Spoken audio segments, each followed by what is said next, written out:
Good evening and welcome to this Good evening and welcome to this reflection for the Wednesday of Holy Week. The reading is John 13, verses 21 to 32. After saying this, Jesus was troubled in spirit and declared, "Very truly I tell you, one of you will betray me." The disciples looked at one another, uncertain of whom he was speaking. One of his disciples, the one whom Jesus loved, was reclining next to him. Simon Peter therefore motioned him to ask Jesus of whom he was speaking. So while reclining next to Jesus, he asked him, "Lord, who is it?" Jesus answered, "It is the one to whom I give this piece of bread when I have dipped it in the dish." So when he had dipped the piece of bread, he gave it to Jesus, son of Simon Iscariot. After he received the piece of bread, Satan entered into him. Jesus said to him, "Do quickly what you are going to do." Now no one at the table knew why he said this to him.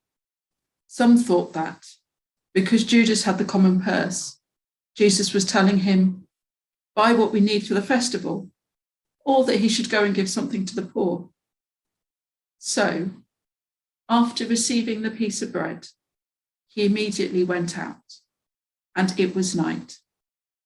When he had gone out, Jesus said, "Now the Son of Man has been glorified, and God has been glorified in him. If God has been glorified in him, God will also glorify him in himself, and will glorify him at once." So today we're thinking about disruptions at the feast, the sneak preview. So another day, another meal. It's been a strange meal so far, although we won't hear about the start of it until tomorrow. Instead, we jump to the middle of it and Jesus' startling statement, "One of you is going to betray me." Then all the uncertainty. Who is it? Who is it? Who knows? Just imagine the glances and the gossip. Everyone either guiltily wondering if it's them or assuming it's someone else. Then Jesus offers one of them some food, serves them, and tells them to do quickly what you're going to do.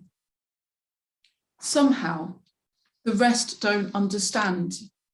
Between Jesus saying someone is going to betray him, Judas being marked as that person, and him leaving, they get confused, make excuses for him, normalize things, assume he's going to give money to the poor or buy something, which would be strange behavior in the middle of a meal.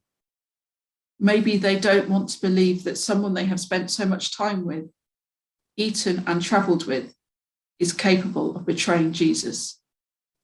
Perhaps they want to believe that they are all good people. None of them would do anything like that.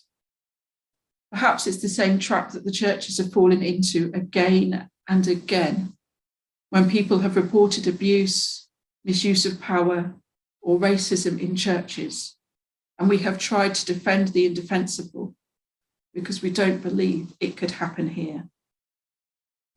May God disturb us this Holy Week and give us eyes to see and ears to hear the truth of what happens in our churches and communities. Amen. Good night.